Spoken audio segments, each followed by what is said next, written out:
How you doing? Oh, Good to see you, my you friend. look like you're really Fabio. I heard How you there's. doing? I thought maybe there was an AI version of you. No, that well, was, actually, that was, they're already trying to do AI, Fabio, and I'm like, oh my Are God. you serious? I swear. I swear. And you know what's crazy? They did like No, that's not like a hologram. Or is it like similar? AI, AI, like and it yeah. speaks different languages, and it's so. And I tell you, what's crazy?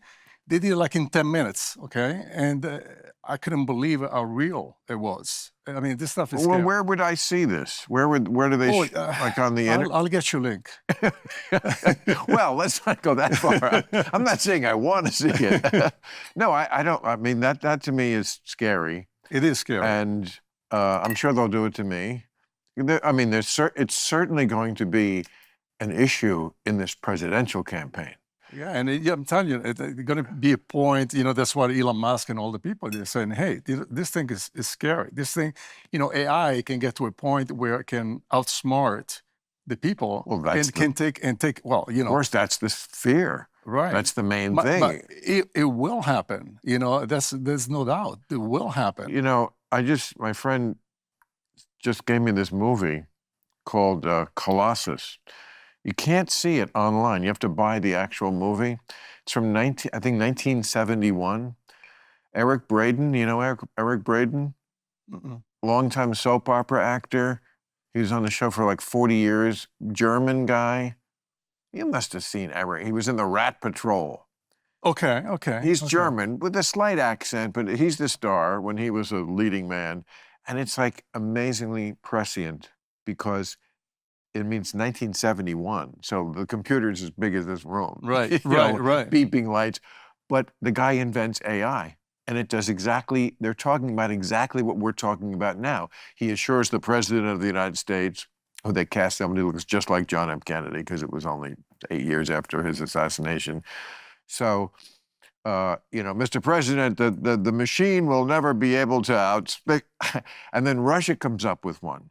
Just the same thing. And then the two computers get together and then they blackmail the whole world. And they do exactly what we fear AI will do. Right away, take over and be the boss of us. Yeah. And it's crazy. I don't know if you know, but just not too long ago, the Pentagon, they announced that actually the drone, it's controlled by AI. AI will make the decision to kill or not to kill. Right. Okay, but if you look back in 2008, when Obama was a president, there was a major big mistake. One of our drone killed a bunch of people. I think it was in Iraq.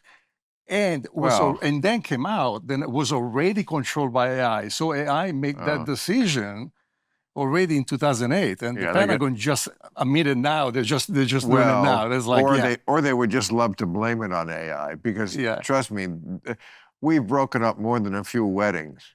in Afghanistan. I mean, it was not just one time this happened.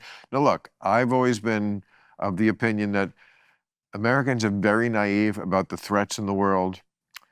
There are really bad people in the world. Yes. And sometimes you got to break a few eggs to make an omelet. I'm sorry that people at weddings got killed. It's not right. But 9/11 wasn't right either. And the idea that, there are not people plotting against us and that we have to do something. Iraq was wrong to invade a whole country with an army. That wasn't the right way to do it. But you got to do something. Drones targeting terrorists is like the least awful option sometimes. And also Iraq was the cushion with Iran. Because if you remember... Correct, of course. If you remember, my father used to be a top engineer, and we used to have, Iraqi, and I remember growing up, being 13, 14 years old. Now, you grew up in Italy? Yes, Milan. Milan? Is that really Italy? Well, put it this way, it's not Sicily, okay? I know enough about Italy to know that if Americans think the North and the South of America are very different, which they do, and they are. Yes. Try Italy. Oh, my God. Milan is nothing, and they don't really want to be part of the same country. It's true. It's true. It's true. But you go like 30 miles away from Milan, and they speak a totally different dialect. Talking about dialect, it's like you get 30 miles each way, Yeah. east, west, north, south of Milan, and Right. it's a totally different dialect. And the we, people are lighter, blonder. yeah, we have a lot of, The men have very long hair. no, not all. Look but at you. You still got the fucking, well, that's you all know, your hair? Those aren't extensions? no. Can a man wear extensions?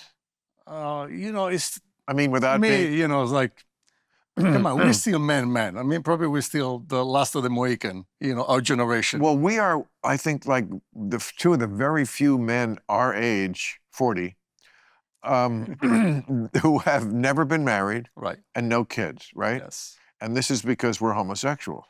No. No, this is because, well, I always say to people when they ask about this, if you're our age right, and you've never gotten married, it's either for one or two reasons. You don't like women or you like them a lot. Exactly. Right? And it's like, listen, and we're smart and we're picky. So we're not gonna, and when you're a successful man, especially living in Los Angeles, you have to be careful. No, there's, trust me, I know, and sometimes women are sincere, but I mean, I have a pretty sharp eye now for, like, especially like you say, we're older now. I know when a woman wants to be like a Beverly Hills wife and have the Beverly Hills wife life. Maybe it's because they see it on, isn't there a show? Of course there is. I've never seen any of those housewives show because I feel like I might get sucked into it. But oh my God! But like, and they didn't need a show to tell them how to. They're pathetic. What? Those shows. Those shows. You've seen them. You watch them. No. Never, but I saw clips and I'm like, oh my God, I can't believe people they watching this garbage. I mean, come on. See, if we had been led our lives differently, gotten married, our wives would now be on that show. Run your show, right? Our wives would be throwing drinks in each other's faces. Yeah. And look what we avoided. I know. It's great. It's like, I love, cars, motorcycles, and, it's like, and always women go like, well, Fabio, why you have to have all these cars? Why to have, because I go like, I like variety. Maybe give you a hint. Right. Well, I could give a shit about variety in cars. I have one car. I mean, I'm not a car guy, but I see your point, and so you like variety so much it even extends to the automobile. It's it's like, listen, in life is too short. You never know, right? So I believe, it's like you have to have the best in your life. It's like, I understand you work. Right. And then you have fun. In life, you have to have balance, okay? So a lot of people, they work too much and they don't live life. Right. I like to live life. I well, work. You look like you're still living it the same. You got the hair, you got the plunging neckline. I mean, you look good. I'm sure. You too. Sure. I mean, you look great. And those books, so interesting the way, society kind of frowns on what those books are really selling. Like, it's toxic. Like, if you really do the shit that the guy in the book is doing. I'm telling you, it's America. America, they're very good to market and in marketing and to sell fantasy. Think about Hollywood. It's based on a fantasy, right? Yes. So the same, those books give people fantasy. Fantasy, it's healthy. It's an escape. But the fantasy. That's where the hypocrisy comes in. The fantasy that the women have in the books is sort of frowned upon in other quarters of life and media because it's a little like, I want to be taken, right? Yeah. But the guy, didn't they call them Bodis rippers? Because he's literally ripping off the whatever the Bodis is. I don't remember ever being with a girl who had a Bodis, whatever it is, but. The fact that it was being ripped off that's a little, that's not in the Me Too catalog there. You're not supposed to rip things off. But women do want something in men that they sometimes, I think, to their own detriment these days, root out of them because it's so all about, we can't have any toxic masculinity, and we certainly are toxic and have done a lot of bad things. But, they still want to feel like they're getting fucked by a man and not a wimp or a boy or, I mean, this political correctness is just not sexy. No, you're right. It's not sexy. And You're right. and nobody ever came after you for being like part of this evil. No, no, it's like, always treat women with respect and a gentleman, and then takes two to tango, you know. So it's sometimes, men and women that do stupid things, and then they're gonna bite him in the ass in the long run. But it's like, when all this stuff with the Me Too movement came out, it was such a Hollywood thing. It's like, where was the Me Too movement with all the women being raped done in October 7 in Israel? The movement, they didn't. Course. It's so Ugh. nobody, no, celebrity, no, none of the Me Too movement say a word about what happened. No, and a lot of the dumbass, useful idiots defended it. Yeah. Didn't spend one day in Yes. sympathy for the victims, went right to Hamas. It's Way to unbelievable. go, boys. It's unbelievable, and I tell you, all this, to me, cancel culture, the stupidest thing, because, you have, people, I mean, you have civilization with thousands of years of cultures, and, it's, and then now the cancel culture, I mean, these people, they chant from the river to the sea, they don't even know which river and Right. which sea. I mean, it's like, you don't even know where Palestine is, it's unbelievable. Oh, it's- And, my father used to tell me, they're always going to find out a cure for diseases. They will never find a cure for ignorant people. It's, even you go education. Yeah, look at the education people get today in colleges. None. It's crazy. I mean, it makes them stupider. Right. It's, But they it's certainly don't learn. brainwash. It's They not certainly education. don't. I mean, I was a history major, and if I was king and took over the education system, I would make everybody take a course. I don't know what I would call it, but it would be something like, you are here. On a map, when you're trying to find your way around a park or something, you are here, so you know exactly where you are in the big picture. That's what they don't have. They don't know, like, how old the Earth is. They don't know, like, how many people on Earth. They have no perspective They have of no clue. where did I come from? How old is history? They would be shocked, I think, at all these things. And it's very important to know, because they have no perspective. This is why they're able to have that attitude like, boy, people 500 years ago really should have known better. Columbus was not politically correct, yet nobody was then. And you wouldn't have been either, Right. you asshole, if you Yes. lived then. As if Yeah. you're Nostradamus. And in 1492, you'd be like, taking slaves is wrong. It wasn't wrong to anybody, including people of color in other parts of the world. And, I was just reading about, was it the Mayans or the Incans? It was in yesterday's New York Times. Chopping the heads off of children as was part of a religious sacrifice. I mean, come on, man. It's crazy. I mean, humans we grow up in stages, just like we do Yes. as individuals. Right. But it's part of our, it's like you have to acknowledge our, culture. And also America was such a different country from the rest of the world because it was a melting pot of different cultures. That is the beauty about America. When you grow up in a country like Italy or any place in Europe or around the world, you're pretty much exposed to your culture. And most of the time, they tell you your culture is the best. You invented this, you created this. It's like they pump up. Why did you come to America? I came to America because it was I was very fortunate to travel the world with my parents. My parents love to travel the world. So since I was like 4 or 5 years old, we went everywhere, all over Africa. Because your father Asia. worked in the Foreign Service or something? No, my father was a top mechanical engineer, Oh, and he was one of the first men to create assembly line. oh, So it was very, very like successful. Fiat? Well, the Fiat, they were, Was some that, of was Fiat. that Milan? Yes, no, Fiat is in Torino. Torino, right. Torino.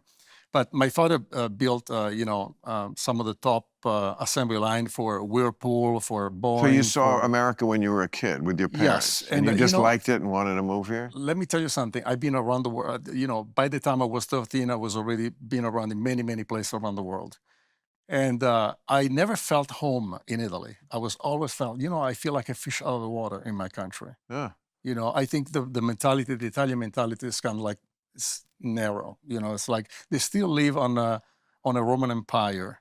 And it's like, excuse me, what have you done 2,000 years from from that time until now? You know, It's it's like those bridges, those monuments, those buildings, they're still there and they're still standing. You build roads and bridges, then at the inauguration day, they collapse. I mean, it's crazy. It's crazy. It's like, what have you done now? it's amazing the way the forces that collapsed the Roman Empire are very similar to like what's happening today, because like migration around the world is always such a key factor You in nail it. and I'm not saying, first of all, the barbarians who took over the Roman Empire weren't barbarians. They were just different people. They saw Right. any more than the people who are coming to this country. They're not barbarians either. But when people are on the move, I mean, the Roman Empire collapsed because the Huns, who were from north of Beijing, they were from north of China, and they fought with the Han Dynasty. And then they migrated westward, and then they put pressure on tribes that they were pushing out in Eastern Europe, the Visigoths and the Goths. And Yes. okay, and then they moved into the Roman Empire. So Yeah. it was like when people are moving, it just puts pressure on other peoples, and everything changes. And I mean, immigration is probably the biggest issue in this election. Yeah. And in European elections. I mean, Meloni in your country, Yes. that's how she got to be the prime minister, and she's the only one in the G7 who's popular now, because she has a reputation as being tough on immigration and keeping Italy, Italy. And when you say that in certain quarters, that be, oh, that's racist. It No. doesn't have to be. It can be. There can be racist elements in it. But other people, like the majority of people, I think, in some poll in this country said, there are times I just don't feel like I'm at home in my own country. They couldn't keep out the people who wanted to be there. I mean, that's what a lot of people would say is going on in this country right now. We seem unable to keep out anyone, and because the people coming through the border now are not just from Central America. Everywhere. They're from China, and like lots of people are saying, oh, you can get in through there. And I just feel like this is going to be Biden's undoing. Yeah. And being, America, you have a lot of enemy. So you really want to take care of your border because, Of it's course. like, ISIS and, and They caught 8 ISIS guys last week. yeah, There was exactly. And, it's like, I guarantee you Hamas, they have a lot of cells in the United States and, and as well as Hezbollah. So, it's like you have to, listen, if somebody wants to come in your house, it should be come from the front door. Right. Right? Not from breaking the rear window, okay? Because when somebody break your window, it's because it doesn't have good intention. I came here legally. So, many times people, they go like, okay, Fabio, you're an immigrant, you came here, but I came here legally. I went through the system and I became an American citizen. It's almost like you go to the bank, right? And you're waiting for an hour and a half at the bank and you have to go and run your errands and you're waiting and all of a sudden 30 people, they come in and they pass in front of the line. Boy, I bet you there's a lot of chicks who were masturbating to your photos on the cover of those books who are listening to this going, wow, that guy can talk too. Well, I'm not just a pretty face. No. But when women masturbate, I feel like it's very different than we do. And I mean, we're very visual. Exactly. You're very visual. Women, they're not that visual, Right. That's why even, porn, with men, it's it's porn. because we're very visual. We see girls, working out at the gym or that we already, Women's porn is almost a contradiction in terms, It's almost the opposite of what porn is or what classic porn is. Yes. And it's always the exception to the rule. And lesbian porn is just, I mean, how do you know when you're done? There's no finale to this show, Talk about third act problems. Up feeling fresh after a night of drinking, it's with Z-Biotics. So what's your life like every day? I'm very curious. I love life. You get up. I know. I can see that. You get up in the morning. In life, you have to have balance. No, I don't like early morning. I don't either. Oh my God, I hate early morning. What time do you get up normally? About 10 to 11. Me too. I'm telling you, it's like I'm telling you, we're brothers from another mother. soon. I mean, when the sun is that high in the morning, I'm just like a vampire. Like it's. Right. I don't even know how they. Well, there's only so many hours in the day, and I like the night. I mean, Yes. one reason I created this atmosphere for this show is because I feel it's the only podcast that has a nighttime feel. Yes. Like you don't see any cameras. It's just you and I sitting in my little Talking, den of right. iniquity, smoking, drinking. I mean, some people are just night people. I've always been a night. My father worked nights, and everything was just always on a late clock. And I'm sorry, but just like a lot more fun things happen at night. At night. When You're right. when you're adult. Not when Yes. you're 5. I get it. I want more time to be in dirt, but I don't have that issue anymore. I want more time to be in bars, or maybe not bars, but out restaurants, Right, it's- people. I mean, And I I tell know- you, there's some morning people. They can. I mean, they love the morning. Oh, it's great. I all of a sudden, I never got morning sex. no, I can't stand morning. I mean, What about morning sex? morning what? Morning sex, not between us. I mean, just Oh, in no, general. no. Well, depends. If you have. Yeah, I mean, I've done it, but it's like, first of all, I feel disgusting when I first wake up. I mean, even when I see it in a movie, when people wake up and kiss each other, I'm like, ugh, how can you kiss someone after 8 hours of sleep? I mean, but some people are not bothered by things like that. It bothers me a lot. Like, I'm fastidious that way. So, like, the idea that you could wake up after all that sleep and then just start, like, kissing, that's gross. And you're kind of, who knows what's in your eyes? it's just it's better at night. Listen, many time in the morning, especially when you're younger, you get up with a boner, and then you You have get to up take with a care boner. of it. Yes, you do. It's always, when I- up to a I- certain age. I think that was Bing Crosby's theme song. You get up with a boner. Ba, ba, ba, ba. Yeah, I still get up with a boner sometimes, but I don't have to put it in someone. It's the morning. Can we just have coffee and Yes, the best time is after coffee and some breakfast. It's not going anywhere. Right. But I mean, I've also, I must say, in the last, I would say 5 years especially, really appreciate, since I started doing like a kind of a fast a couple of times a year, and you get used to like not eating for like a stretch of hours. That most of my life I just like went by the normal thing of 3 meals a day, and like, no, I don't have to. 2's fine. And I really like the time of the day before I eat because I just have more energy. Food makes you. Oh, totally.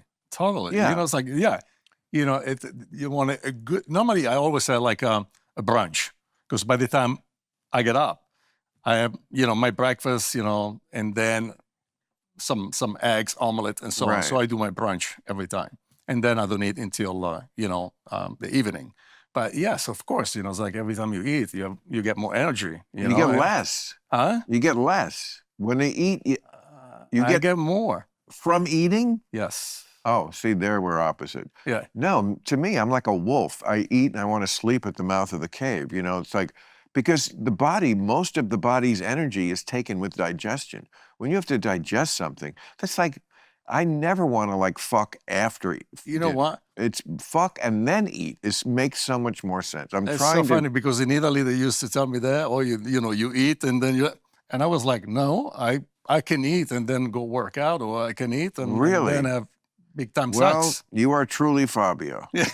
No, really, you are Because, truly the. like, I mean, it's a great, No, to this burn is- calorie. I mean, now you got, you fill up your tank and, you're ready to go. But you fill up your tank, but most people get logy after food. Most people get lethargic. Most people get sleepy. Again, because Right, because it's you're digestion. digesting. Yeah, because most of the blood your goes in your body stomach. just wants you to sit down and do nothing while it does its job. I mean, using my first meal, it's a kind of a shake, but it's heavy with a lot of stuff in it. And like, I can guarantee a half hour after I drink that, I will not be able to stay awake for just 15 minutes, but like, it will just kill me. My body's just saying, you can't even be conscious now. We are just working on this now. We are working on this thing you just ate, and then we'll wake you up when we're done with that. But we can't do two things at once. So if you can do all these things right after you eat, work out, Yeah, that's not it even, doesn't. you're not even supposed to do that. Doesn't it? I've been doing it all my life, and it doesn't even bother me. Never told you as a kid you're not supposed to like go back swimming in the ocean? All the time. And I used to be very stubborn. I wanted to prove the point. I used to jump right in the ocean. Really? Oh, I used to drive my parents crazy. And it never killed you? Never. Never? You're still alive. That's awesome. So, not to get too personal, but that's why you're here. Yeah, I mean, it's No, like and tell you, the world is beautiful because it's colorful, and there is no such a, everything. There is exception to the rules, in everything. What, apropos of what are you saying that? Well, there is always exception. I mean, it's To like what? What are we talking about? exception to what? on everything. To what, though? I mean, why are you making this point? What's the exception? What's the rule that we have to make a thing about the exception? No, but it's like you were saying before. People eat and then they can work out. Oh, I see. I see. Okay. That's what I'm saying. Right? No, absolutely. Everybody's. It's different, Everybody's so different, especially about very personal things like that. That's why, guys like us, I mean, we can sit here and chortle about, oh, we never got married, so we don't have the divorce and all the horrible things that we think that happen with marriages. And awful things do happen with marriages, but also great things happen with marriages. That's it's true. just based on who you are and your nature and like what works for you. People say, why are you anti-marriage? And I always say, I'm just anti-marriage for me. Right. I get it that it works for you. Right. There's some people they're meant to be married, and there's some people that can be alone. There's a lot of people that can be alone. J-Lo. That's all. I mean, I'm not picking on her, but that was all in the. I saw Dr. Drew. I texted him yesterday. I was kidding him about it, but he was on TMZ last night, and because he had to be interviewed about J-Lo and Ben breaking up, and like that was his thing. Like some people cannot be alone. Guys too. I've known guys like that. Oh, a lot of guys. Yes, guys who, oh my God, they like were unhappily married for 20 years. I know guys like this. And they would always be bitching, and every joke was about how horrible the marriage. Right. Like, yes. It was like, I was laughing at the jokes, but I would always be thinking, oh, but for you, that joke comes out of real pain. But okay, if we're all laughing at it, I'll laugh at it too. But it made me think, I'm glad I'm not married. Yeah. So they're married for like 20 years, and they just can't get the courage to break off. They want to get out of it, but they've got kids, the roots run deep, all that kind of stuff. Money sometimes but they're miserable every day. And all the jokes are about how they never get laid and they never get blown. And they just are driven to a point where they cannot take it for one more fucking second, and they do it. They get away. And then they fucking marry the first girl who gives them a hand job. They break right back into prison. It's true. It's almost like, every single guy wants to marry an nymphomaniac, and after a few years, like the nympho live, and you got the maniac. And the maniac stay, it's like, but listen, some people, they're meant to be married. They find that really special person, that bondage, and some other people, they're just, people like me and you, we are happy people. We are happy to be by ourselves. I mean, number one, happy, in life, smiley people. In life, you have to be happy, okay? Well, you try. But the problem is with a lot of people, they always try, men and women, they always try, I'm going to be happy only if I find the other person. No, you have to be happy first. To be happy first, then you have to find somebody else who's also very content with their life, and then maybe we can share something. But if you're miserable and and you got another person, you're only going to bring the person down. Or if you're happy and you marry somebody who's miserable, there's nothing you can do. She's going to bring you down. Right. Well, you know what people usually use to make up for being happy? Liquor and drugs. It's so sad. 818, kids. Well, I'm glad you're happy. No, it's like I mean, listen, you if you keep your life, I always trying to keep my life simple. Not you can complicate your life as much as you want. You Correct. complicate your life, then you're going to pay the consequences. If you keep your life simple, it's much easier to have a happier life. Okay, so put some meat on those bones. What do you mean by keeping your life simple? What's keeping it Simple? Not getting married? I mean, see what you really No, but that's a big love. part of simple. Yeah. It's like once you, not again, and again, I'm not knocking marriage because I know people who'd be miserable without their spouse, but it does, immediately life is complicated because first of all, you've invited the government, the legal system into your life. Yeah. You are now in a relationship, not just with your partner, but with the legal system of the United States. Right. So if shit goes sideways, the legal system gets involved. That was always a very big red flag for me. Yeah, but yeah, that is in this country. That is in the United States. In a lot of places on earth, other country is not as that complicated.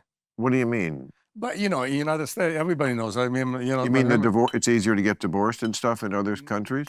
Yeah, it's and also it's like another country. A lot of country they don't believe in suing each other. Well, They're like in this country. I mean, it's like one of the first they tell you is like prepare to have a lawyer in your pocket because you need a lawyer for. in Islamic countries, I mean, I'm quoting this from fairly recent times. Maybe this has changed, so if it has, don't hate me on that. But certainly in this century, and I think still in many places, all that has to happen is the man has to say, I divorce thee, I divorce thee, I divorce thee 3 times. I'm not kidding about that. Oh, no. Yeah, That's, have you heard? That's like a law. Yeah. I think that's probably still what happens in Saudi Arabia. And they can have as many women they want. That's a lot easier than Jacoby and Myers. Yeah. And, yes. and getting Saul Weinstein involved in your life. Yeah. And having his bills come and I see why guys go apeshit. I mean, I've seen this with so many guys who they go through the divorce, they think, they set themselves up for life with the perfect wife, and not only do they now have to pay these exorbitant legal fees of their own, they have to pay her lawyer. They have to pay the guy who's fucking them in the ass. I can see why this drives them to the brink, and I've seen them. Oh yeah. And I mean, it's the kind of thing that can make you physically, and I think it has made people physically sick. Yeah. That's it. Relationships are wonderful, but they can actually, if they go badly, can make you physically sick. Or in Johnny Depp's case, just lose the tip of the finger. I know, and it's like you've been around. How many really people you meet? They're extremely happy with the marriage. I mean, the majority they're not happily married. I mean, everybody's miserable. It's like. No, I know. I do this bit in my act, so I don't want to pretend that it's not a joke. But I always say when people ask me why I don't get married, I say because when you ask people about a marriage, what comes out of their mouth, the first thing is always some variation of, well, it's tough, it's a lot of work. It's never yippee, and that is another. These are just red flags. And have you ever been engaged? Because I was engaged. Never even got that far. No. When I was 29, I was engaged, bought a ring. I remember in New York City. I was living out here, but we went back to New York because the 47th Street Diamond District, on the west side. New York, okay. Yeah. So, that whole block, it's immortalized in the movie Marathon Man. Did you ever see Marathon Man? Yes. Laurence Olivier, Dustin Hoffman, classic, and that's the end scene. And every shop is a diamond district. And you can buy just the chip, and I did. I remember it was $1,250. to get just a little diamond, and then you'd put it on a ring, but you saved a lot of money doing it that way. Right. So, then we lived together, and it was just, I used to call it, it was a real Italian movie. It was duck and fuck. We would fuck a lot, and then there would be fights, and it just there is a level of drama that you will put up with, or at least I would put up with at that age, that I guess I just thought was normal, that I would never put up with today, ever. Like I just wouldn't allow You don't drama. have time and energy, and also now at our age, we set in our ways. I mean, And what I think we prize, at least for myself, is two things: comfort and acceptance. Comfort and acceptance were not number 1 and 2 on the charts when I was 25. Maybe they should have been, but you're different, and you have different goals, and you have different feelings, and you just can put up with more. I mean, a lot of what's great about aging is like weeding out things that you never liked to begin with, and you don't have to put up with anymore. You get wiser. So and more able to just eliminate what you don't want, the clutter in your life, or the things you never wanted to do. Right. Like Christmas. I did Christmas forever, and now I don't. Like, I don't hate it. It's just like, I'm not doing anything for it. I'm not buying you anything. I'm not going anywhere. Right. I don't have to get a tree. I do. I mean, it's the same tree every year. It's not real. It's lovely. I love a Christmas tree. I love Christmas. Yeah, Don't make me do anything. And plus, freedom is a beautiful thing, and be able to, sometime I go like, let's make plans. What plans? I don't even know. When I get up, I don't even know what I'm gonna do. Right. I don't even know what I'm gonna do. What I'm gonna tell you? Let's do this. Right. I don't even know what I'm gonna do. So when I wake up, I want to do whatever I want to do. That's exactly how I feel. Like I want to do what I want to do when I want to do it. Right. That's a tough thing to do in a relationship. Exactly. I'm of the opinion that the word consider is the most important part of a real relationship, because the word considerate comes from consider. You just have to consider what the other person is doing, almost always, especially if you live with them. Right. You don't have to like do something about it all the time, but you just can't like live your life without thinking about what another person is doing at this moment. And that I think most of the stress in my life came from when I was in a relationship, and I had that to. It just doesn't suit me. I'm a lone wolf. I'm the same way. Yeah, You know what the other word is? Compromise. I hate that word. As a matter of fact, I cut them off from my vocabulary. There's no compromise. I mean, what I want to do, I want to do. It's like, that's the way it is. Right. Compromise. Why do I have to compromise? I had the Alan Ritchson, you know who he is? He plays Reacher. Yes. He's got a very big career going on. He was just in that big movie. He was in the movie with Bruce Willis. Yeah. He's doing great. And he was here, and he was telling me, and I love Reacher, and he was, by the way, you could play Reacher's dad. That'd be a great part for you.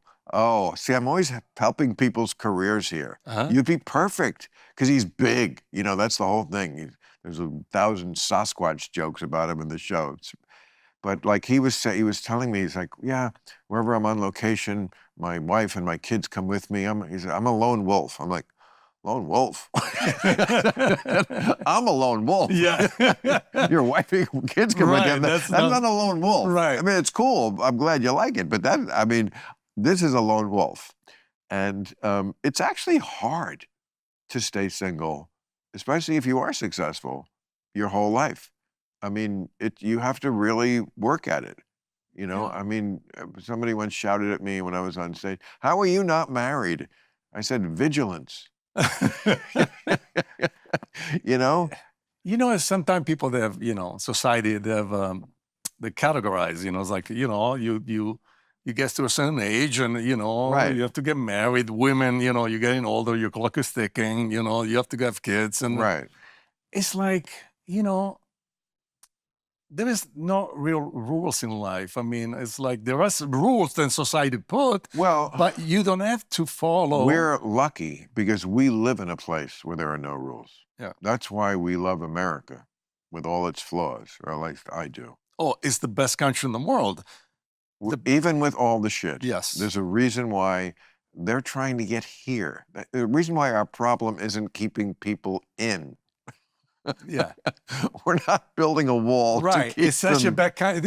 Sometimes people hear on TV like, "Oh, America's so horrible." Right. So, and it's like, what the this- fuck? Everybody wants to come in this country it's because not it's like- so horrible. It's not like our diplomats are calling up the dude from Tajikistan and saying, "Listen, we both got the same problem. Why don't we get together just informally, have a dinner, kind of spitball it, see what we can do about this?" Because I know people are just flooding into Tajikistan. And if we could just get your point of view, sometimes fresh eyes on a problem would really help. It's like, no, and look, Europe has the same issues. I mean, people want to get to, I mean, what I find cheeky, if I may, Yes. about some of the immigrants who come into places, all of them, but especially Europe. This is more, our immigration is mostly Latin American, which is a culture which really does want to melt and is not that distant from us to begin with. Mm-hmm. Spanish, English, they're not that hard to learn. Right. Each other. Okay, immigration to Western Europe a lot of it is Muslim. It's from It's horrible. North Africa. Well, let's wait till we get to the end of this. We jumped right to it's horrible. Okay, the people are not horrible. No. The people aren't horrible. The ideology. The ideology. And it's very different. And some of them are very open about talking about a Europe in the future that is the civilization they came from. That's what I find cheeky. You're leaving this civilization, which is very different than Western Europe. Very different than Christian/atheistic West, whatever it is, secular, Enlightenment Western Europe. Okay. Right. And then you're leaving the place that's very different, but then you want to come to this place and make it like the place you left. Exactly. I mean, if 51% of any Western European country was Muslim, they would be under some form of Sharia law. Yes. I love my moderate Muslim friends. Moderate Muslims are great, but there's not that many. I'm with you in that. It's like who ever win. Yeah. The more fundamentalists win. Right. That is the challenge Islam has. They want to come in your country, and they leave a country that were actually kept in like animal in the cages, because in their country, I mean, they were miserable, and then they go to another country where actually they feel all of a sudden freedom and they have some kind of happiness, and all of a sudden they want to turn that country into the country like the one they came from. That's what I'm saying. Yeah, that's what I'm saying. It's cheeky. It's very cheeky to do that. It's one thing to come here and say, hey, we were from this other country where things are not good. We don't really have a lot of freedom. We don't feel good about life there. We don't feel like we have a future and our children, blah, blah, blah. So you're a shining city on a hill. We'd like to come here and we'd like to be part of that. And thank you for having us. And we'll you know what we're going to do? We're going to contribute mightily. And that's what immigrants in this country have mostly done, contribute mightily, because they wanted to be part of it. Right. There's another thing to say, we're going to come over here and then, you know what would be great if we had a Sharia law, because that works so well in the old country. This is the issue that Islam at some point is going to have to deal with. It is a supremacist religion. I mean, all religions are to a degree. If you're telling everybody in the world, our guy is the guy, you kind of have to believe. No tolerance for anybody else. Right, but there are degrees of that, and they do not have they don't have as much tolerance, not nearly, and it's more fundamentalist. They believe the Holy Book in a way Christians, because it's an older religion, really don't. They don't. The Bible says crazy shit too, but nobody takes it seriously. But they do take it very seriously. Very seriously.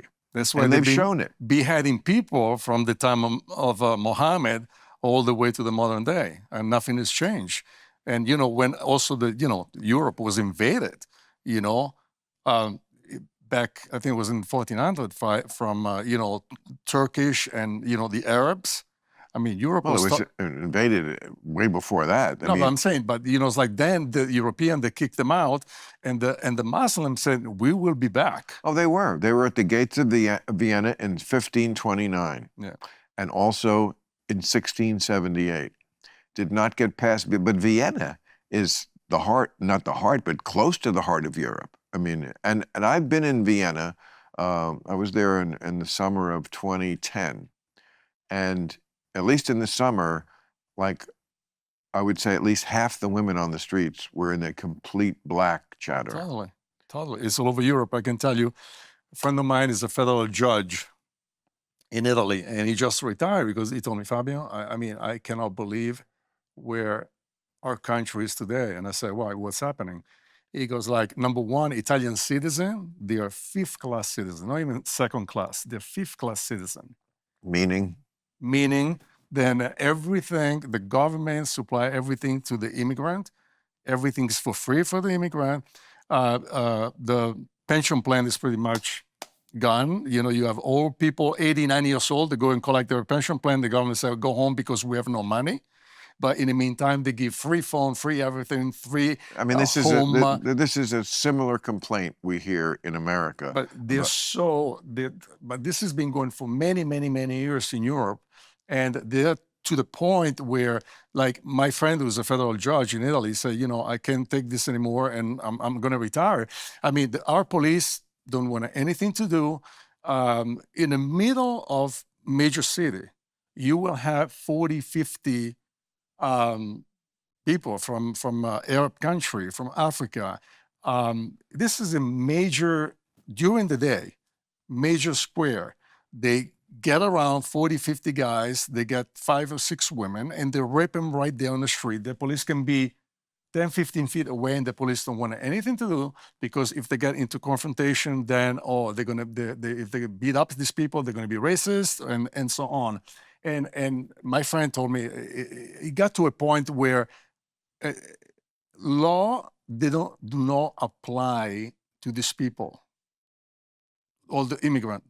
They don't. They can do whatever they want.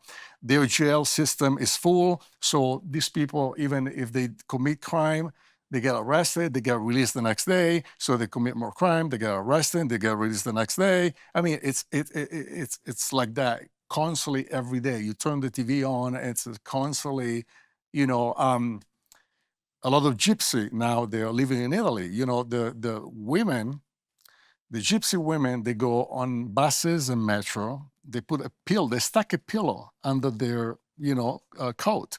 And then they go and start doing, wallet and purse and, stealing money. What's the pillow for?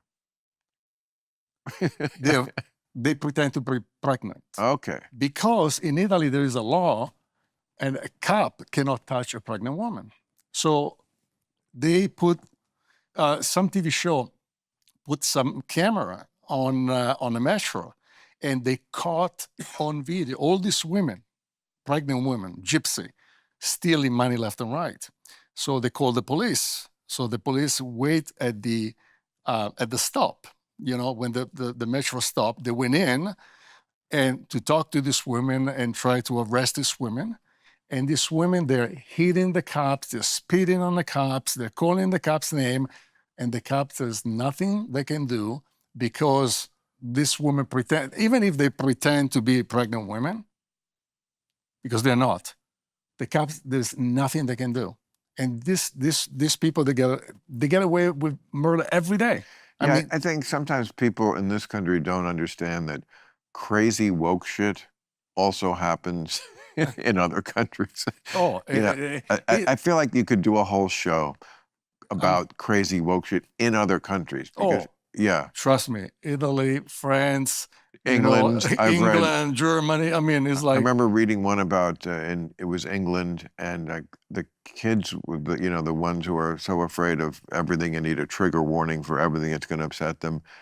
They were someplace wouldn't allow clapping anymore for a show, because the noise, the kids with the ASMR where they have to have soothing voices because everything causes anxiety, clapping. So like when, but what about the performer, and they're just jazz hands, just do this if you liked it. I mean, and you think, this has got to be an Onion story. This can't be real. I tell you, you should do, I can put you in contact. You can do some stuff in in Italy. Stuff of the stuff happening in Italy is unbelievable. I mean, one of the cases, 3 people from Africa, they broke into a house. They put an older man and the wife. They tied him up in the chair. They beat him up for hours because they were looking for cash and jewelry. The people, they didn't have no cash and no jewelry in the house. So they beat him up because they thought these people had cash and jewelry in the house. So then they start looking from room to room to room in the house if these people have cash and jewelry. And, this couple, they had a Doberman. And the Doberman was in one of the room. So when the 3 guys opened the door, the Doberman came out and beat him all 3, right? They ran to the police. And the police went, and you know what they did? They find still the bloody couple still tied up down to the chair. You know what they did? They arrested the dog. Well, that's the moral I take from that story. Dobermans are racist. This is like, But again, we're not objecting to this because they're Africans. We love Africans. We're objecting it because they're robbers. Exactly. And of course, if you let too many people in the country with no plan for how they are going to live, of course, some of them are going to turn to crime. They want to eat. They have to, and they want to survive. And, right. And of course, look, for eons in this country, that has been a way you advanced. Scarface came over on the Mariel boat lift in 1980 from Cuba. And how did he get ahead? Say hello to my little friend. Yeah. And the mafia. I mean, that's how you get ahead when you're an immigrant in this country. And you feel like it's almost your entitlement because the country's treating you so badly. It's like, you know what, then fuck you. I'll get into crime and I'll beat you at your own game. And they often did. The Irish did it too. And the Jews, Bugsy Siegel and Maher Lansky, and every ethnic group that's treated. I mean, there's mafias of every Mexican mafias, and Chinese. Excuse me, we invented this. Right, I'm saying it's I know. I said the Godfather, and I mean, The Godfather is a great movie partly because it's so understandable, especially in Godfather 2. When you see him coming to America and why he does what he does. That's the genius of great filmmaking, I think, is we understand why he is who he is. And he's not a bad person. He does bad things, but he's not a bad person. And plus, they got a little help from the Vatican. Well, that's Godfather 3. That's another story. What are you saying about the Vatican? Oh, the Vatican is totally, Were you raised Catholic? Yes, I was. Are you still? No. It's like, how old were you when you threw it away? 8 years old. 8? My parents said, you're an angel up to 8 years old. Then you did your first communion, and the next morning you woke up and you were like, I remember First Communion. Yeah. I remember training for it, being traumatized by it, by the training. We had to go after school for months to learn to this one day ceremony that was like, okay, you walk to the head of the thing and the old pervert fucking taps you on the head or sticks something on your tongue or God knows what the fuck it was. I was once so traumatized by this thought of going to catechism training that I rammed my head into something at home to get out of going. So I had a bloody head. Oh my God. I know.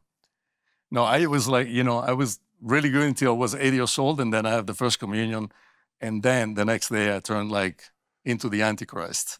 The next day. Why? My parents, they go what happened to you? And I'm for 3 years, because my parents, they sent me to school at 5 years old. So in case I lost 1 year, I would be normally go to school at 6. Really? 6? Yes. 6? That's 6 pretty years. late. 6 years old. In Italy, you don't go to school till you're 6? Well, you go kindergarten first, and then you go at 6 years old. You go to school. I think 6 we were I think we were in 2nd grade by then. It's But, you we know, have Italy's different. 5 years, then 3 years, and then 5 other years of like high school, and then you go to college. So you do 13 years. That's kindergarten is So why do you think you never felt at home in Italy? What was it about Italy? I know they're mama's boys. Yeah.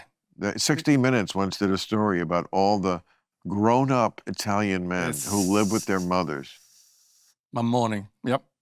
It's I'm telling you, What's that about? Mamoni is like, you know, it's like, yeah, you live with your mom and they put everything. Why? Including, it's the mentality, it's the old mentality. They get raised and the mother spoiled them. I thought they were such macho, you know, yeah, but Lotharios pinching asses. And no, you know, not everyone, not everyone. But you so know, they like, pinch ass and then they go home to their mother? I know, but you know, it's like a lot of this guy, the mother did everything for them, everything, cooks for them, that worship them. And it's like, so, you know, it's like, even when they get married or they find a girl, we have people like that in America who like to enjoy the generosity of their mother's cooking and their mother's laundry service and their mother's bed. They're called millennials. Yes. No, I'm joking, of course. They're called Gen Z. But yeah, but in Italy, it's like, see, here it's, I think, frowned upon. It's like, oh, come on, get out of the house. You're in your mother's basement, loser. But in Italy, it's not, because it's just the way of life, right? The way of life, and they're so used to it. And what do the women think of that? They must be, they must hate. There was a major, you know, confrontation and fight between the women and the mother, and the mothers, because, you know, of course, you know, the woman wants to be the first. Of course. If I marry you, or if I'm your girlfriend, I should come first and not second. And no one is ever going to do it as good as your mother. I'm talking about hand jobs, of course. No, I mean cooking. Right. And laundry and that. Right, it's your mother. Right. But I mean, Christ. You know, there's a time you become a man and, you know, you cut the umbilical cord and, and you go and you do your life, you know?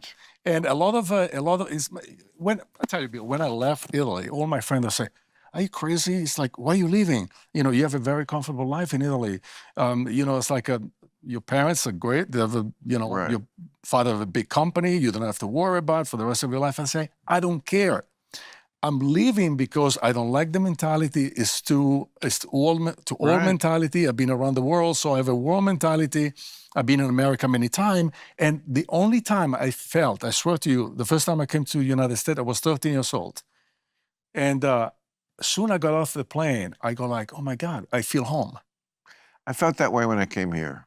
You know, I was raised on the East Coast, lived in New York, grew up in New Jersey, then lived in New York when I started my career. So then I came out here, I felt like, oh, you know, it's not funny, we're animals. We know where home is. You're right. Same thing when you buy a house. Like, oh, yeah, I'm supposed to live here. You're right. It's like, it's not because you're born in that place, you belong to that place. But you see the mentality, they were telling me, Fabio, you're crazy. You don't even speak the language. How are you going to survive? I'm like, that's it. I mean, language ain't gonna stop me. You know, stop you. I'm sure not that you needed help getting laid. No, I'm saying, but I'm sure it was. And you know, women love American women. It's like you could have been 10 times less attractive as you are physically, and it still would have been a great asset. You still would have British accents, but especially Italian. Oh, it's just talk about a panty wettener. Yeah, but you know, it's like a lot of people in Europe, especially, I mean, in Italy or France, they think it's like, okay, you know, it's like I don't speak English, or my English is very limited. How am I going to survive? How am I going to make a living? How am I going to find a job? You know, they have that very close mentality also, because you know what's the difference between European and American? Then I saw right away. In Europe, they always keep you, oh, you're not smart enough, you're stupid, you're this, you're that. They keep you low, right? And also they have tests along the way that if you don't pass, like the baccalaureate in Mhm. France, you take it like when I think you're 16, your future is completely decided from that moment on. You're either now going to become a tradesman or you're going to go to college and become something else.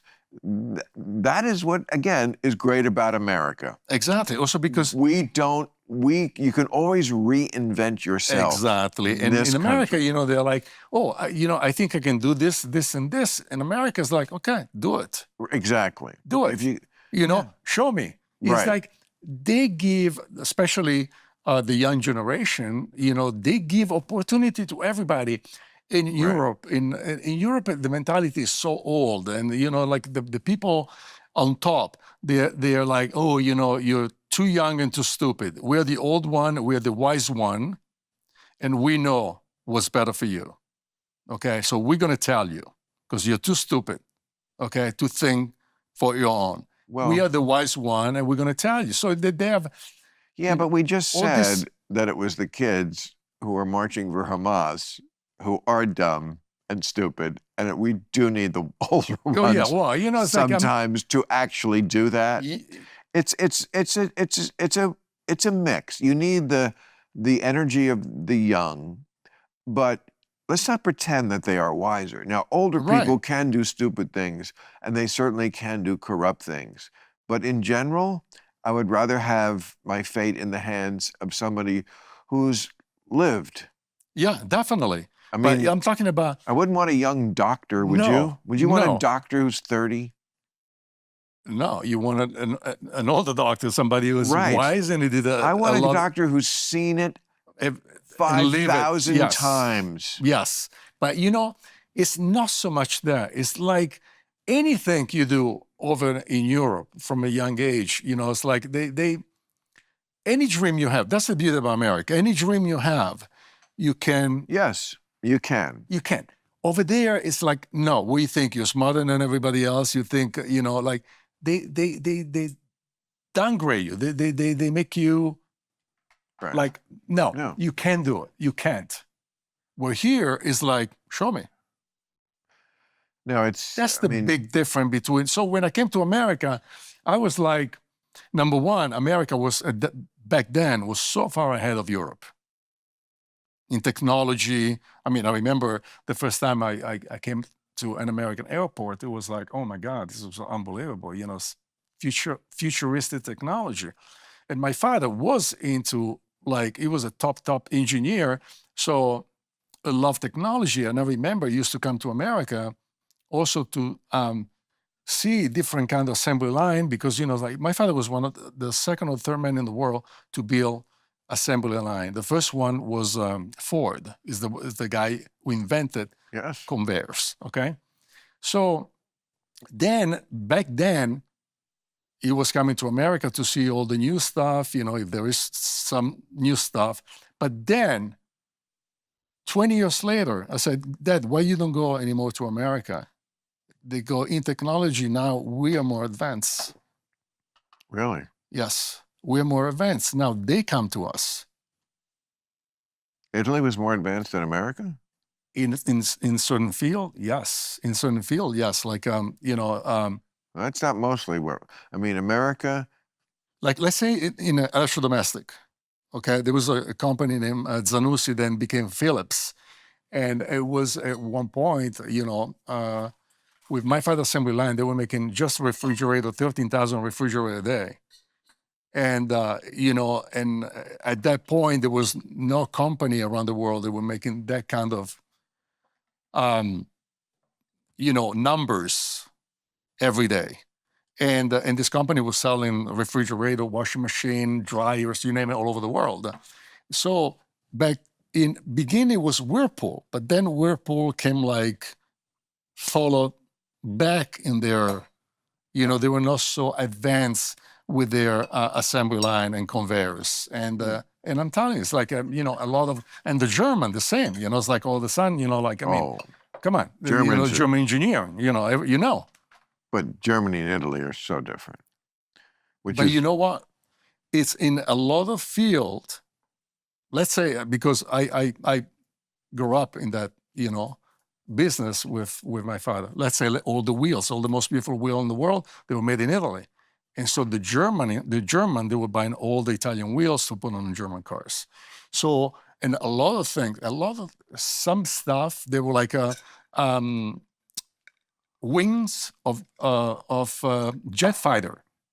They were made of section Italy in Torino, and then sold to the French and to the English Mirage, the making, the fighter jet. So there was a lot of things in Italy back then. They were like ahead of some other country. As a matter of fact, I mean, look at, why you think also the German, they bought Lamborghini, they bought, Ducati and all the. I got a joke for you on this. Yes. So what's it between heaven and hell? In heaven, the Italians are the lovers. Okay. The Germans are the mechanics. The British are the police. The French are the cooks. In hell, the Germans are the police. The Italians are the mechanics. And the British are the lovers. Oh, that's funny. That's a good one. Yeah. It's even more elaborate than that. I couldn't remember it, but somebody wrote that joke a long time ago, and it was just genius. Like, it had 5 different countries involved, and it was just like, in hell, the British are the cooks. That's what it was. Because, That's funny. But I was in Rome when I was 21, when I was, the backpack Europe trip with no money and your college girlfriend, you're in love and you have no money. That says it all about life, right? Like, you go through life and it's like, boy, could you replicate that experience at this age? No. But things compensate. I think we live probably one of the best time. Definitely. It's people have no idea how lucky they are. It is not corny or conservative to say you are lucky to live in this country and at this time with all its problems. Yep. I mean, there's such a cognitive dissonance between privileged people always complaining about privilege. Like the most richest, whitest people are always like, Bill, what are we going to do? And I'm like, look around. You're going to pay your $800 dinner bill for 3 people. That's what you're going to do. Things look fine from here. And yes, could shit go bad tomorrow? They absolutely could. But I'm not going to get nervous about it until it happens. Right. I just can't do it anymore. No. But you're right. People, it's like people don't understand how lucky, especially American, they don't understand how lucky they are. They do not. They don't. They do not. You know who does? The immigrants. That's why Trump is gaining with immigrants all the time. He does better and the Democrats do worse. Because immigrants do not like the relentless negativity that is coming from the left about a country they work so hard to get to. They don't want to see it shit upon. We wanted to, it's like imagine walking 1,000 miles or whatever it takes to get here. Why, and Bill? then, this place sucks. Loser. Oh, you walked to get here. Oh, well, I guess the joke's on you. You're in shithole now. No, we came from the shithole. Exactly. Because, immigrant, they saw that movie before. That's why they left. Right. So for us, it's like when we see all this policy, it's like our hair stand up and go like, you know what? This is shit. They put long time ago in our country, and we saw what happened to our country. Do you go back to Italy a lot? No. Never? What? No, just not interested? No. Ever? You must have old friends, no? They come here because they want it. You see, this country has so much to offer, and so when they come over here, they really appreciate it. Italy, it's a shithole now. Everything is. I'm telling you, it's like shithole. But it is. Well, it's in the G7. It's yeah. It's like come on. It is still in the top 10 of the world's economies. Come on. They all left. These are all left. These are facts. No, these are facts. As a matter of fact, why you think? Okay. That's why a lot of people in Italy now, they're going crazy because they move a lot of their company in Russia. Really? Yes. And Russia? And wow. Putin, I'm talking about big companies, some of the biggest companies, because tax. You know, the Right. government takes 75%. They want a 75 cents of every single dollar you made. And Italy has always had, I yeah, mean, and no deduction. They switch governments like I switch neckties. I mean, and they flirted with communism in the 70s. I mean, they Yes, were, I know. Trust me. Italy was very, very close Yes. to being a communist country. That would have changed a lot of things. To have Italy, one of the pillars of Western Yes. civilization, go communist. Yes. The Red Brigade, Of course. I'm sure you remember. Was in I it? lived during that You time. were in the Red Brigade? No. But you know what? They were going around a couple of times. Oh, you know, I'm sure. I was going to school. I had to dodge under the car, me and my friend, because Really? they were shooting. Right. No, it was crazy. hairy. And you know, the Red Brigade, they got Maher, you know, was like one of the, and then you know that politician. Then they find chopped up in the trunk of a car. Yes. I lived all that stuff. Right. So I remember, you know. Well, I saw it down at Umberto's Clam House. Where? Well, there was a lot of mafia. Oh yeah. In Little Italy in New Oh, York. yeah, There was. I remember you know. when I lived in New York in '79. It was the picture on the front page of the Daily News of, you know, with the cigar still in his mouth and the blood pouring out on the floor of the restaurant. Was it Umberto's? It was someplace like that. It was just like, you know, a place I've been to, and we all could be at any time. And just, who was it? I think it was Carmine Galante. I don't know. But the days of mafia rubouts, those were good. Well, listen. Let me tell you, but in, you know, the big company, they moved to Russia. Now Putin took all this company away from the English people, from the Italian people. You know, because the Italian, you know, they can't build anything because, you know, like they get taxed so much. So the company, they went on, you know, a lot of company, the big one, they left and they opened their plant in Russia. And now they're screwed because Putin said, oh, now they're mine. Right. They took the company away. And it happened to the English and it happened to the French. So right now, there's no way you can do business in Italy. You can open a business, you can have a business. As a matter of fact, look at them, except Ferrari, all the very prestigious company in Italy, they all got bought by the German. So Lamborghini, Ducati, I mean, you name it, okay? They all got bought by the Audi, Volkswagen, Porsche group. And they own it. So they do the engine in Germany, and they still do the bodies of the cars and wheels in Italy. But otherwise, all the rest of the stuff is long gone. You're such an interesting guy to talk to. Oh, thanks. All right, I got to go back to my real job. But come back here some night. Definitely, I would love invite me. Even when the camera isn't on. Definitely. We'll just do the exact same thing. Yes. But, you know, us... we can go and party like the old days. we're the only two unmarried, childless. You don't like kids either, right? Hi. Hi. That's a great name. Hi, nice How to are meet you. you? I'm Great. Corinne. Corinne This is the and most magical Christina. place I've ever been. Oh, I'm so glad you said that. No, really. I really mean it. Thank you. I don't think you're being facetious. No, my inner child. No, I love Christina's this. not Alive. sarcastic like that. It's why I did it. It's why I... I mean, I'd be here anyway. I think you figured out life. Definitely haven't done Don't that. have kids. Yeah. Work hard. Live your inner let your inner child play for the rest of your days. Well, I figured out life for me. I mean, everybody's different, right? I mean, you know, that formula, you're right. They kind of like sum me up, but that formula wouldn't work for everybody, you know. I guess not, but No. the society's very like, hey, have kids. Society pressures people So to do that's things. you two never gonna have kids, and I might. I have to meet somebody to want to procreate with, but I would. Yeah. I would. I heard being so you pregnant don't makes want to society just have a turkey baster and a. No, but you know what? I mean, because Oddly like enough- women do not need a partner these days to. Oddly enough, I found out that's how I was conceived. Yeah. Yeah, and my parents never told me. And my Wait, dad's not my biological father. Found that out 3 years ago through a 23andMe test. Oh, it's been that long. Does it change anything in your life?